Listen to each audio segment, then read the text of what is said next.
Kiprop 1:51. That's pretty fast. Running through the heat haze, the men's 1500 metres gets underway in Birmingham, and the great Asbel KIPROP will be the one who everybody will just watch to see what he does on these first couple of laps. Andrew Rotich and Elijah Kiptu immediately to the front, and then Kiprop slots in behind them. I think that's Magut who's gone in behind him in that third spot. And certainly for the likes of Jake Whiteman and Tom Lancashire, they know that they're probably better sitting off this pace a little bit, as indeed as the likes of Nick Willis, Hannes, others. Gida not too far away behind Magut, but it's going to be quick through this first 300 metres, around 40 seconds. That's a bit silly, but it probably means, Paula, that Kiprop means business.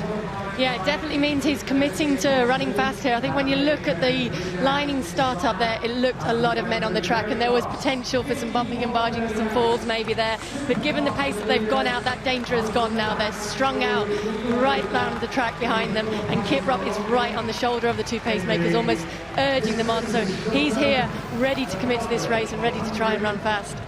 54.38, very fast, so 54.5 for Kiprop. Agida now getting a bit closer, and of course it's difficult. You've got to get out, but then to get out and settle out too much is dangerous. But Agida recognising that he wants to get closer, Silas Kiplagat also, and Magut, they're all well strung out. And then you look all the way back to the rest of the field, including the two British athletes, are a long way behind already. So they're coming around with 800 metres to go. Kiprop now with the two pacemakers, and Agida right close, just 2 metres behind him. Yeah, Agida is the one who's really set out his stall here, trying to go with Kiprop, committing to that so that if he falls off the back of that, he will be running on his own, and he will be probably then quickly reeled in by the guys chasing behind him, who are really strung out. There aren't even chasing packs, they're just all fighting to try and stay within touch of Agida now, because I think Kiprop is away down the track. Well, it looks as though Kiprop's interested in a fast time here. 3:32.15, his best this year.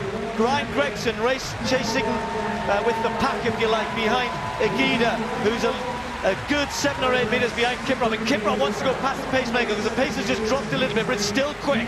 So Kiprop, as he comes around this time to take the bell, Agida miles behind, well, miles ahead of the chasing pack, if you like, and a good 10 metres behind Kiprop now.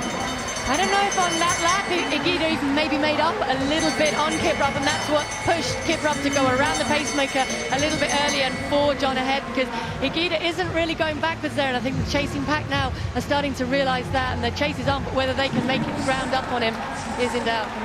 Very quick for Asbel KIPROP, 2:47.79.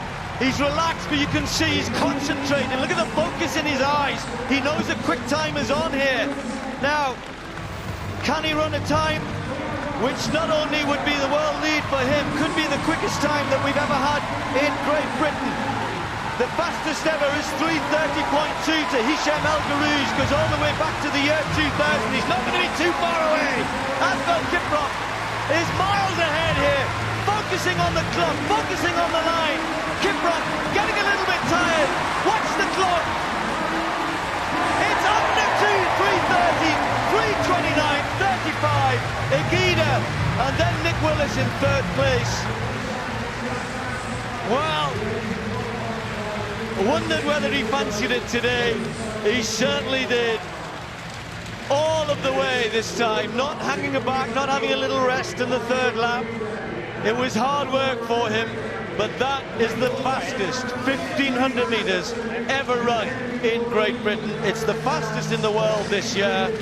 And if anyone had any doubts about Asbel KIPROP's ability in terms of everybody else at the moment, then I think that just shows he left Agida a long, long way behind there.